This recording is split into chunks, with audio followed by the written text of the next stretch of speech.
Time now for sports on 104.7 The Cave. Here's Ned Reynolds. Mike, the intern, Ned Reynolds. Once again, Ned calling in from his house in the Hamptons. So got a chance to kind of watch Goodell's conference yesterday in New Orleans before the Super Bowl on Sunday. And, of course, everyone was asking him, what's the deal with this whole scripted thing and blah, blah, blah. I thought his response to that was actually pretty good. I hate the man, but I have to give credit where credit's due, and he had a good response to the reporters on that question alone. Well, now he's had time to think about his answer. That's why. Yeah, a few months, I guess.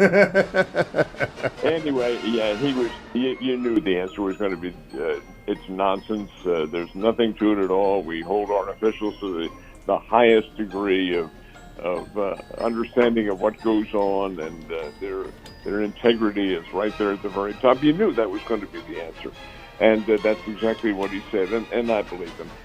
What he initially said, though, was that all of this is utter ridiculous rubbish. It comes from the Internet. It comes from people not being governed with what they say on the Internet and so forth and so on. So, no, nothing to it.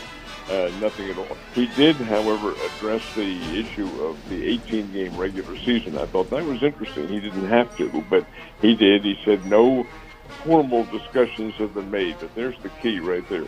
There has been talk about it, no question about that. And I think once there's embers, there's fire, and I think it's probably going to come, Mike, in a couple of years. Maybe not right away, but it will. And the fact is that when you have an 18-game schedule, that's an awful lot. You better only have about 2 exhibition games at the most, and maybe not even that. But the fact is you'll have to readjust your timing. You have to readjust the value of judging players and so forth and so on. That part of it does come into effect.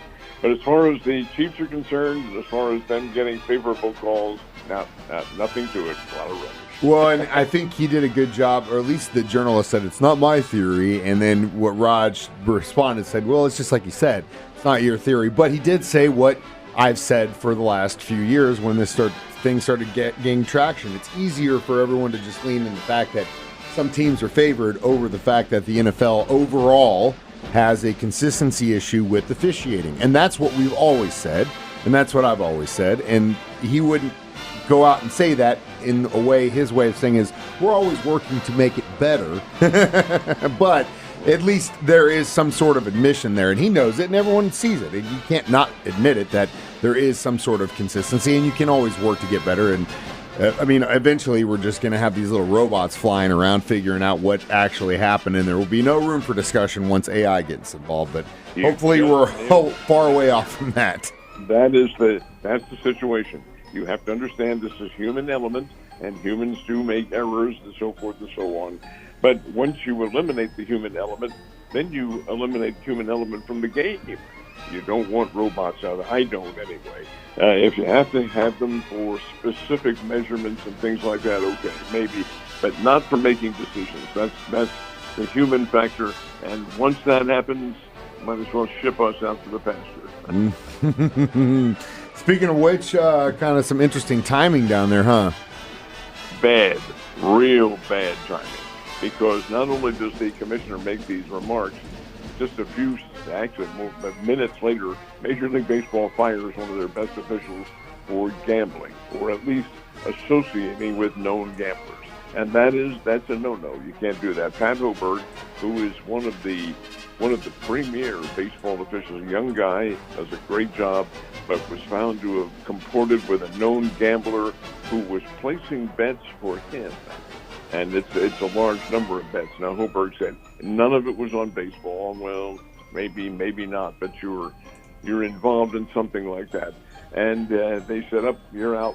And the investigation really resulted from some factors that were going on back in 2021. And it's taken the investigators all this time to come up with something specific.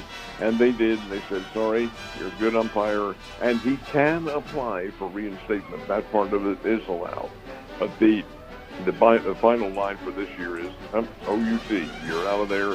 You're not going to referee. You're not going to umpire in Major League Baseball, at least for a while.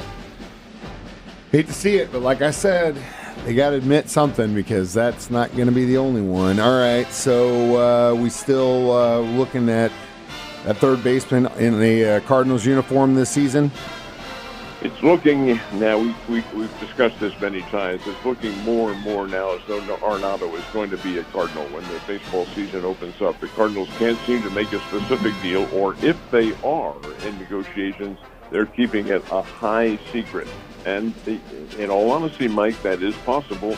There was a big trade in the NBA over the weekend in which Luka Doncic went to the Los Angeles Lakers for Anthony Davis. Nobody knew that was coming except the two individuals involved and maybe some officials along the line, but it was kept top secret. Well, it could be that Arenado's deal might be a secret somewhere along the line. Why, I can't tell you. Everybody knows that he doesn't want to play with the Cardinals. He'd prefer to play for somebody else. But it does look right now as though when he suits up in spring training, which is just a few days away, he is probably going to be wearing the Redbird uniform. We had some college basketball happening yesterday. What are we looking as far as the rankings go right now? They haven't, Mike, changed all that much. Auburn is number one among the men's teams, and it is UCLA number one among the ladies. UCLA is a very good basketball team. They're carrying through the men's tradition of about 45 years ago. Anyway, it's Auburn and UCLA. In the men's division, Auburn is followed by by Duke, Alabama, Tennessee, and Houston. The Missouri Tigers did rise in the top 20. They are now 15th in America. That's after Mizzou went to Mississippi State down in Starkville and beat a good Mississippi State team. UCLA is followed by South Carolina, the defending champions. Notre Dame, they're 1, 2, 3. And then in the women's basketball rankings, then it's Texas, LSU, and UConn. And your new Connecticut would be there eventually. And we'll check tonight's scores coming up in just a second. Fire away. What else do we have? Well, we've got a pretty big battle that went down last night in the Midwest, and only one person can win, team can win. Who were the victors? The victors were KU, the Jayhawks. They played Iowa State, and you're right about reducing that number. It was a big game in the Midwest. It was also a big game in the country. There weren't very many college games last night, but Kansas, which has been very sporadic in their outcomes this year, they're only 16th in America. That's really low for the Jayhawks. Anyway, Kansas walloped Iowa State, which is a very good team. Iowa State was number 3 in the country at one time just a couple of weeks ago. Kansas beat them 69-52. The Jayhawks were just firing away and just playing outstanding rhythmic basketball. I tell you, Mike, you watch these games anymore, and they are really, really rough. Physical basketball. I don't know how the officials, how they keep from fouling out everybody in these games, because anything's a foul anymore. And they do play rough. But it was KU that came away with the win, 69-52. Jayhawks will probably rise in the rankings. They have a long way to go now before the tournament. That's coming up in March in Kansas City. Personally, I like the let them play mentality because it makes for a little bit more of a, I guess, actionable game. Either way, when do the MSU Bears see action again? Tomorrow night. Man, this is a very interesting game for them. They're playing a rematch now with Northern Iowa. The Bears went to Northern Iowa last week and got whipped up there by the Northern Iowa Panthers. Well, this time Northern Iowa comes down here to play in the Great Southern Bank Arena. Northern Iowa's good. They aren't great this year, but they are good. They're 14-9 on the year. They can play the game. Can the Bears match what they did on Saturday, breaking their 11-game losing streak? They did break it. They're now 1-11 on the year, and that did show very well against Murray State. But again, how good is Murray State? That's the key question right there. The Bears will play Northern Iowa. It'll be a 6 o'clock game. At 6 o'clock that they play tomorrow night at the Great Southern Bank Arena. And at 6 because it's a regionally televised game. So as a result, they've had, they being the Missouri Valley, alter the schedule so they can get 2 games in there. So 6 o'clock, the Bears in Northern Iowa, that is tomorrow night. Ned, you have a wonderful Tuesday, and I will see you tomorrow.